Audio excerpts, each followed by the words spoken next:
moderate this one. Eddie's going to be your the leader of this fireside chat. Eddie is with AAS Network, and he's going to take the stage. So, Eddie, I'll pass it to you. Thanks. So we have Barry Davis, who's the CISO at Virginia Department of Social Services. Sophie Street, who's A-EVP of Cyber Defense at the SEC Credit Union, which is out of North Carolina, the State Employees Credit Union of North Carolina. And Stephanie Hayes-Williams, who's the CISO at VSP, recently moved there from VDH. And so if you guys could each just kind of give a brief overview of your background and who you are and how you got it. Thanks, Eddie. I'm Barry, and I've been at Department of Social Services for about 8 years, and with the Commonwealth of Virginia for 30 in May. And so I've been doing information security or in the profession since about 2002 or 3 in the Department of Defense, working for the Army National Guard, Department of the Army for a few things, and then back here. Nice to meet you. Yeah, hey, it's good to be home. I live in Raleigh, North Carolina, but I started my career in Richmond, Virginia with CapTech Consulting and started out in the IT space and then went to do a master's degree, a 7-year detour in the frozen tundra of Omaha, Nebraska. Ended up breaking into cybersecurity and loving it. And came back to the East Coast through BB&T, had a wonderful 9 days with that company. They became Truist. And loved my time there until North Carolina State Employees Credit Union called and said, hey, we are trying to rebuild our cyber program. Would you be interested in coming? And I said, no. And then the CIO called and said, no, we really think you should come. And a huge part of what we do is investing and giving back to the community, and there's a role for cyber in that. So would you come now? And I said, all right, I think this is a good move. So I'm in Raleigh, but I always love the chance to come back to Richmond. I'm so thrilled with this conference and just delighted to be part of it. Hey everybody, how y'all doing? I am so honored to be on this panel with such this elite staff. I've been with the Commonwealth of Virginia for 20 years.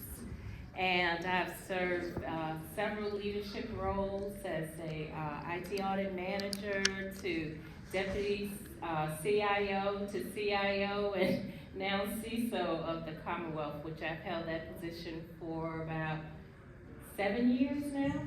So I'm excited to be here, and it was a woman that opened up the door and gave me a chance and an opportunity to serve as a CISO. So I am so honored for the opportunity and to serve our constituents of the Commonwealth of Virginia. Great. So why don't we all just sit down? So, this particular track within the RVA Tech CyberConVA is really about the CISO journey. And I know you each gave a little bit about your background, and it seems like to me so often within the security space, I know so many people that came into it from a roundabout way, without ever thinking, oh, I'm going to be in cybersecurity. So Barry, the Army, right? That's where you started. Right. What brought you into the cybersecurity world? I was tired of sleeping on the ground, and I was an infantryman and for a while then an armor officer. And I was getting my MBA in the mid-90s, and got the opportunity to use that in IT to move over into an IT career field in the Army National Guard. So I was a weekend warrior, also was a full-time state employee. So that was where the journey began, was looking for IT work. It was kind of hard to come by in the mid-90s around here. There was a lot of places to work. It was hard to break in at the time. So 32 years in the Army? Yes. Retired as a colonel? Yeah, retired in 2018. Impressive. Yeah. Sophie, what about you? So how, what does your journey look like, or did you just go straight into the bank and No, it's kind of a wild story. I started out at the College of William and Mary as an English major, minor in religious studies. And they had a career fair, and I, using my roommate's clothes, because I didn't casual. I went and met a company called CapTech, which was IT consulting. And what I loved about them was they were in Richmond, and I wanted to come back to Richmond. So I pitched to them that literary analysis could apply to systems analysis, and I'd done a ton of research on the company. And straight up, they took a chance on me and hired me as a first-line business consultant. And turned out I just loved systems, technology, and really how they support the business. And in my first year, I saw a presentation on deceptive technology, and I knew I wanted to get into security. So after 5 years with them, that was when I headed out to Omaha for their cyber program. The women in my family are all legacy Nebraska grads, and I wanted to keep that going, not recognizing the temperature. And so I went out and did that, ended up getting on staff there as well, which was great, and got into cyber. Still haven't done deceptive technology, haven't been in a program mature enough, ready for that type of data, but that's how I started, from English. Okay, great. So you started in English and and religious studies. Any parallels between the religious studies? I'll tell you this, my parents had such faith in me originally. I said I wanted to write nonfiction, and I'm pretty sure they were convinced that I would live with them forever and never get off their insurance. And as a business consultant, I think in the requirement space, I wrote more fiction than I ever dreamed of what these systems could do. So that's the only parallel. But I will say, I encourage folks to pursue English because, as you all know, if you're going for budget and you're talking to a business leader, the technical nuts and bolts, for as much as we love and live in them, get lost quickly. So to be able to communicate concisely, to be able to write clearly, turned out to be a critical skill. And I didn't realize that when I signed up for English 101. Great. Stephanie, tell us about your journey that led you to where you are today in terms of cyber and moving into that area. I know at one point you were a CIO, right, at Virginia State University, VSU? Yes. So IT auditing, I loved auditing, and I loved learning the technology because it was constantly changing and the controls around the technology. And when you start writing those audit reports, you're given all these wonderful recommendations, and then you have to pass it over for someone else to implement the controls, right? And you're thinking in your mind, I can do it. I can do it better. I can fix that problem for them because I'm a fixer. I'm a problem solver. I'm a change agent. Then I knew it was time to go into the operations side. So being the CIO, it gave me an opportunity to work with some great teams of leading technology and innovation. You know, we were able to develop websites, applications, and integrate those applications, and to give the students mobile apps to use where they can schedule their classes, they can pay their bills online. So the technology, we worked toward the technology. We wanted to make sure it was accessible to every student from anytime, any place, and anywhere. So that's how I got into, back over into being a CISO was, okay, I can take all this IT audit knowledge, operations knowledge, and now that helps me become a better CISO in the Commonwealth. Yeah, and that's interesting because, I mean, one of the things that I find about cyber that is often a confusion of, from misunderstanding from a lot of people is they tend to think of it as confidentiality, right? This one thing, and it pervades all aspects of IT. So that's a great story as to how you brought all that together from the various areas. So if you were to highlight a few of the things that you are talking to a young person that might want to become a CISO, what would you recommend that they focus on, and how would you recommend they go about it? Why don't we start with Sophie this time, since you've been on first every time? It's so much fun though. The first, I'll start with what I would say, and it's what I hire for, and that is curiosity. I always encourage emerging leaders to be really really curious about not only the systems, but the people, the processes, the industry that they're functioning in. You need to have a passion for what you're doing and love the fact that you're going to get up to do it. Otherwise, it just becomes task-oriented and exhausting. Curiosity is what keeps us interested in AI. It's what makes new technology fun because we want to learn about it. And more importantly, we want to take that knowledge and make it personal. And we want to know, how does it apply specifically, not just to the financial industry, but for me, right down to the credit union, and how does it touch my member? And that comes from a combination of curiosity and passion. So I always start there in my interview questions and ask people, what are their favorite pieces of technology? Why? What have they studied? And it's interesting because someone said to me once, your major in college is what your head tells you should study, and your minor is what your heart loves. And so a lot of times I dig into, what did you minor in? Why do you love that? Why do you like, what made you passionate about that subject? So that's where I start.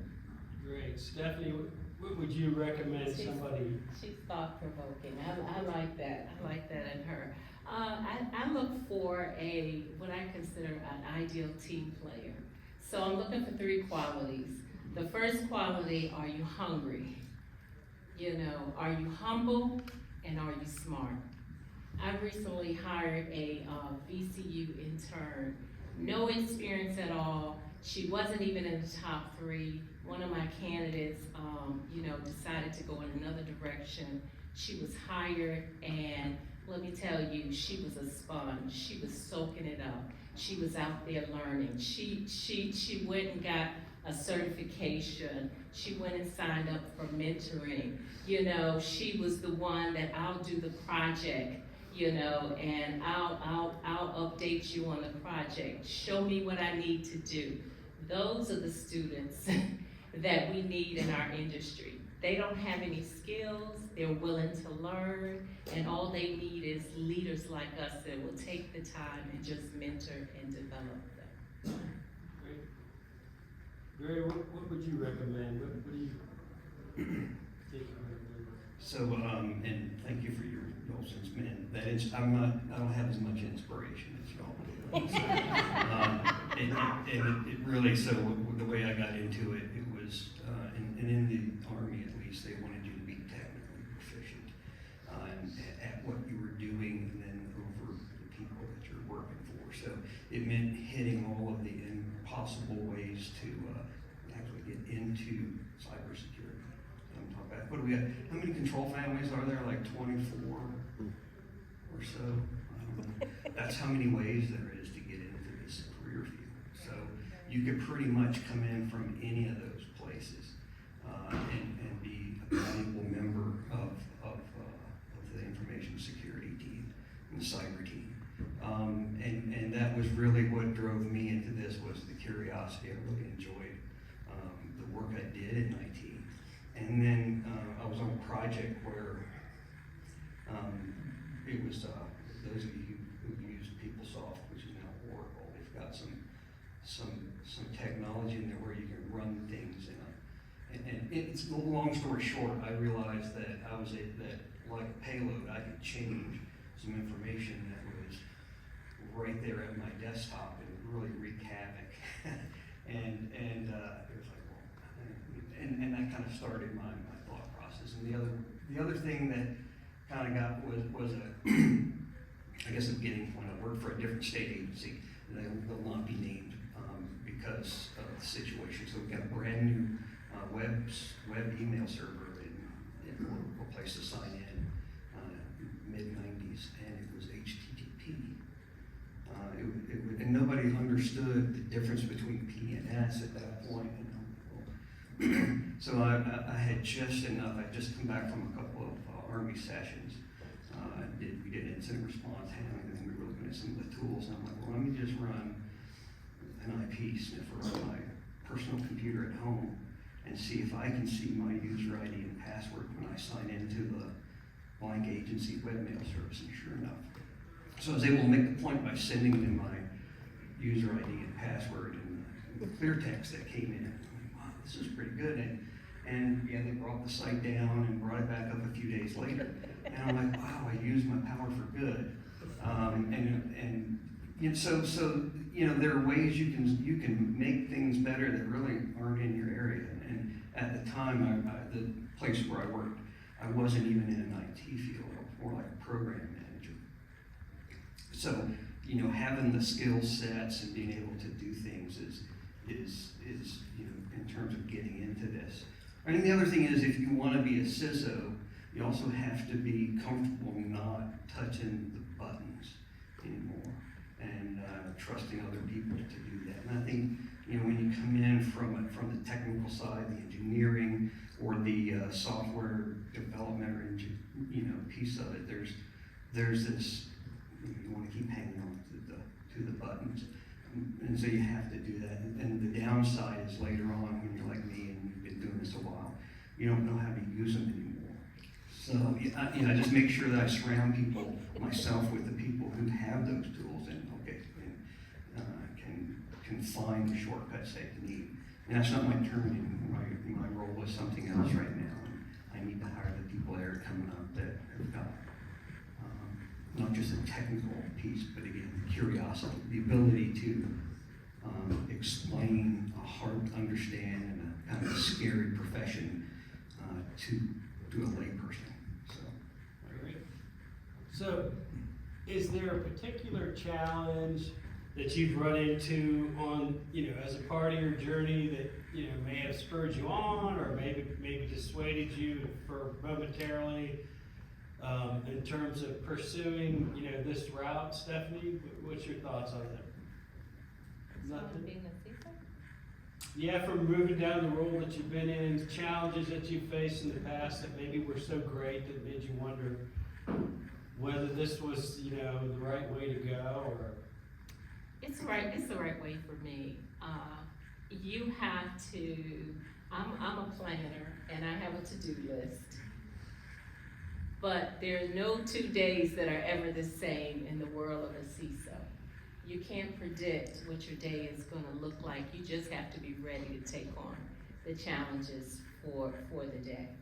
You know, so I just look at it, I'm ready. I got my roller skates on, let's get at it, you know, in this environment. If I need anything, I like, Barry, I need such and such and such, and Barry will throw it over there to me, and I'm like, thank you. So, you know, it's also working well together as our ISOs and the Commonwealth. We lean upon each other, we help and support each other, because that helps us make a better team, you know, and we're really grateful for the Beta team that also provides a lot of support and leadership, where we say, hey, I got this issue, and they be like, okay, here's what you can do. So it's a partnership, So those are the people that help us keep it going for the Commonwealth of Virginia. What about you, Sophie? What, in terms of the challenges that you faced? You know, Barry brings up a really good point. It is hard to let go of the technology. And I think we each, if you were to ask us, have a niche or a piece of tech that we love. Like, I will always be EDR, MDR obsessed. I love the way that tech works. But my role doesn't need me there. I need to trust my engineers for that. And my role has gotten harder in that, as y'all know, a policy in EDR will function the same way, you know, any day of the week. But a person is, anything can happen. And my role now is all people. And recently I was asked to get 22 leaders to come in a room and agree on 4 IT goals. And it's so much easier to set a policy in a tool. But what I love about that is the opportunity to influence and to build and to teach, especially other leaders, why cyber is so important, and move the conversation from a very fear-driven conversation to an enabling conversation that gets me at the table sooner, so that when I'm needed, I'm not there at the last minute, but up front. So I would say that the first time stepping into a senior leader role, dealing with influencing other leaders was the biggest challenge, and then letting go of the passion of, I wouldn't be able to play with my tech anymore as directly. So that's a great lead into the next area I was going to touch on. And there's been a lot in the press about the lack of talent within the cybersecurity area, and what a challenge it is to find good people and keep good people and build strong teams. So we'll start with you, Barry. What do you do? How have you worked? And I've seen your team grow, and I've seen people come into it. What do you do to build, given the challenges in the cyber staffing market? What do you do to build your team and make it strong and keep it growing? And so right now, and the way you do it is different in each phase, but right now I'm looking for people who interact well with others, and the technical background is great, and it's a plus. And then even the security experience, but it's more how well are they playing together right now.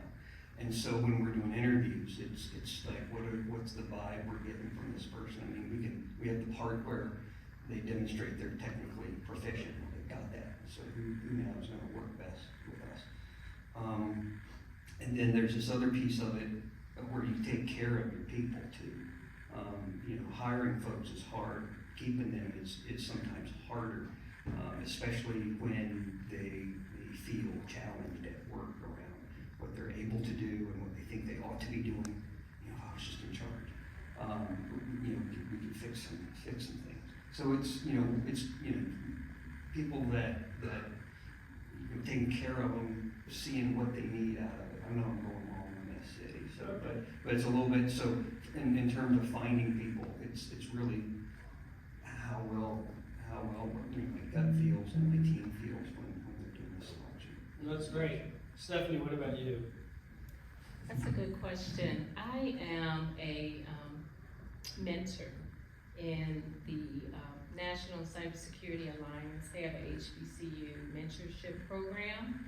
And I also, with WISIC Women in Cybersecurity, they also have a mentorship program. And I take part in both of those because this is where you see your upcoming generation, your future leaders. And when I sit down in the sessions with them, and even with the resume writing, they have gotten several certifications. And all they're begging for is an opportunity. They just want someone to give them an opportunity, and state government, we have challenges with budget. Security budgets and being able to hire these students, because I would go out there and hire each and every one. Because as Barry says, we have a lot of areas where they can come in and they can learn, So those things are very challenging for me. But the young people are out there. The jobs are out there. It's just trying to find a way, how do we connect everybody together? And so we can build a bridge and create opportunities for the students and build some type of career paths. Because as you heard, Barry's 30 years, I'm 20. How many years? 12. Yeah, so we're not going to be in the field long. So now's the time to train them. Sophie? Yeah, so two things that I've done that have helped, especially because being a credit union, we don't do bonuses, so I can't pitch that at my top performing engineers. So it's two things I did. One was strategic org structure. So when I bring a new engineer in, I'm looking for exactly what Stephanie described as a new hire: hunger, they're ready to go, they want to learn, and I pair them with a senior engineer. And I put in the senior engineer's performance goals that they're going to mentor and teach. So they flow into a structure that supports being promoted to a principal engineer, and those actually report directly to me. It was really important that there be some sort of career path where my technical SMEs felt like they could have a voice at the top. And they didn't have to move into people management in order to get there, because people management is not their thing. It's not their passion, doesn't get them up in the morning. So that structure seemed to help because entry-level engineers saw a path forward. But the second thing I did was close the distance between them and the business. And SACU's model for serving members is very branch-centric. So that's where our members come in. They do a lot of work with our branches. So I took our engineers, and when we did significant deployments, I set up the branch champion network. I took a specific region and said, I'm going to have you pilot the majority of our security changes It was selfish because I got a pilot of production before I went across our whole fleet, so I got to see how my controls responded in a limited population. I got the security awareness piece because they wanted to know what it was we were doing, and I was excited to tell them. But the most important piece was my engineers real time got to see what their controls looked like for a teller. And they got to see how any defect impacted that person's day and their ability to serve a member. And then at the same time, they had a member come in and report a smishing, and they got to help real time with the takedown. And that seeing what it looked like for our members to experience cyber and for our business people to experience our controls, it was an unbelievable personable experience for a team that usually is kind of behind the scenes. And when we left our first regional branch, my endpoint manager looked at me and said, "My gosh, this is why I work here." And I thought, good, I'll keep him for another year. And I gotta figure out what to do with AI.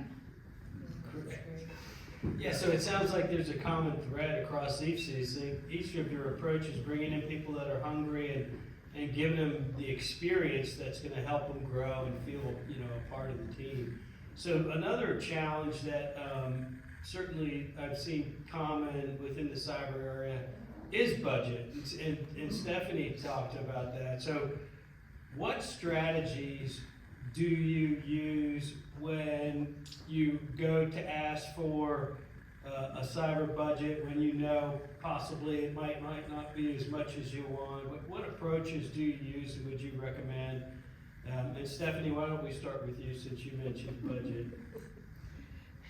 Even for bringing in the young people, I try to partner.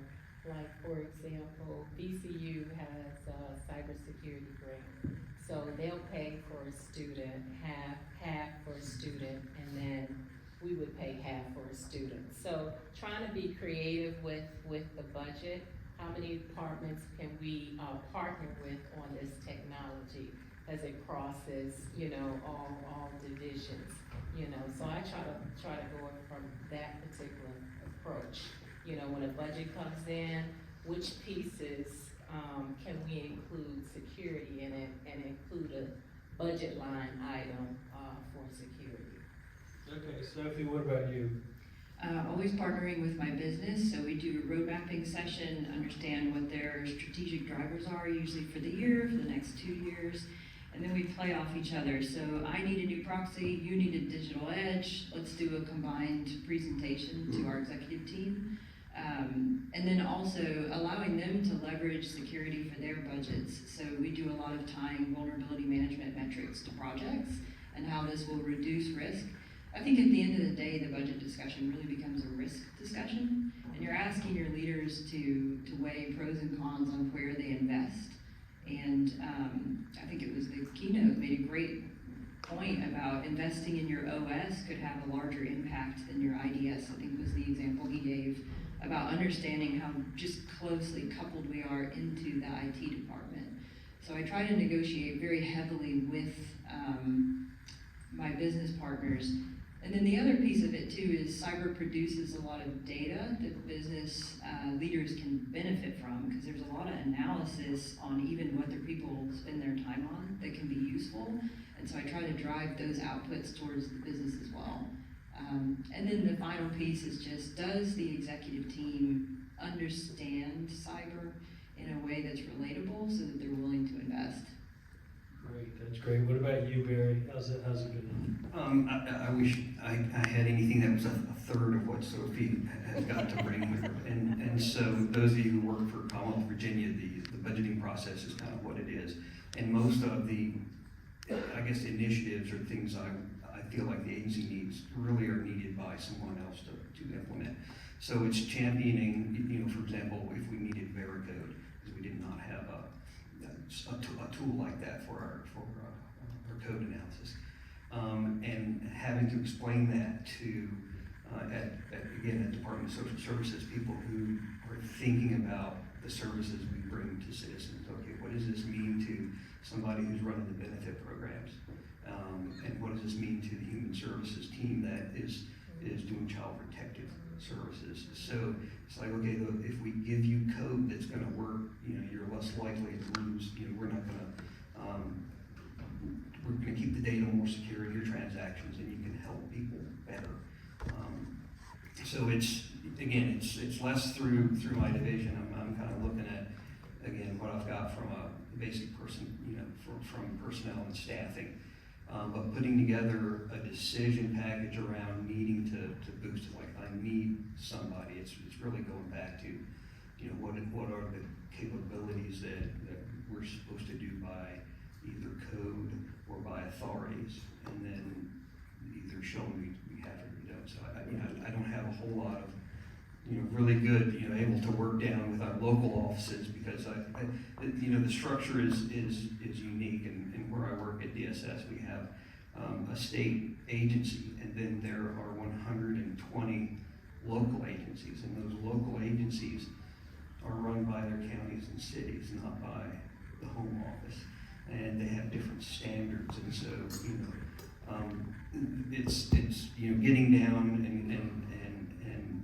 raising the awareness, at least from a fiscal capability of what's needed, is a little bit different in that situation. It's more going around and showing cause, and also assigning it a risk value. One thing that VITA has done in the last few years is assign a dollar value to your risk, and that's been a helpful part of at least showing. Even a business owner might think, well, all I've got is a data warehouse.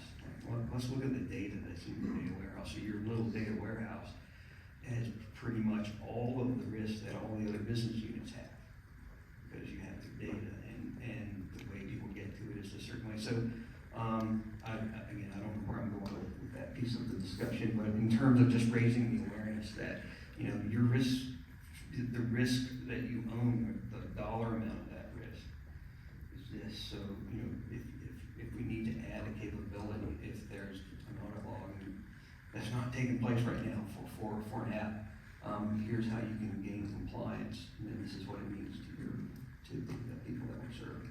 So. Yeah, that's great. Put it in a risk versus reward, benefits versus risk standpoint, and push that forward. So, another challenge is collaboration with the business unit. And so, what's been your experience? We'll start with you, Sophie, and what approaches have you used to foster collaboration, and how well has it worked or not worked? Yeah, that's a great question. It's a lot of it starts with just awareness. So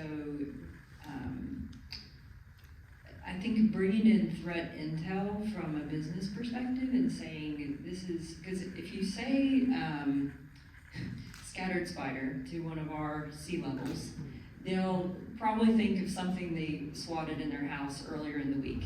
It's not going to connect to, that could happen, to us. And so I think getting intel down to a point where it is personable and fits to our business, and what does this mean to us? What is the risk to us? Where are we in the landscape has been the starting point, because really awareness is kind of the big piece you're going for. This is what's happening in the world.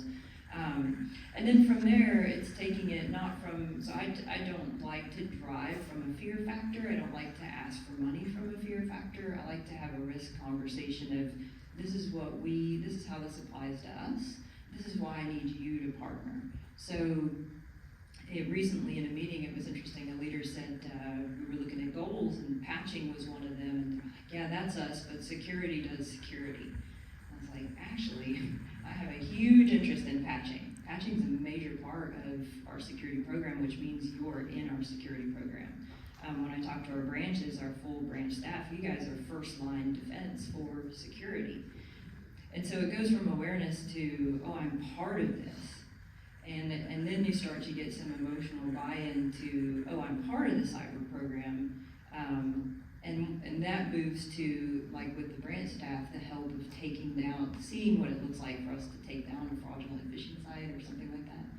Then they start to relate. And at that point, you can start negotiation. I think if you just sit down with your mortgage leader and say, hey, I need this much money because you want to build this thing and now I got to protect it, it doesn't go well.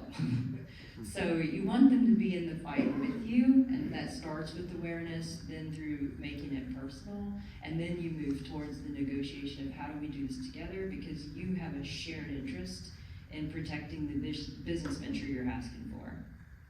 What about you, Barry? What's your thoughts on this whole concept of collaboration and working with business And you know, at this, when you hit the CISO level or this level, your work is with the business. It's less and less with IT, at least in my experience. And so it's being able to transpose a risk alert into something that a board member can understand. And the only way you get to do that is to talk to people.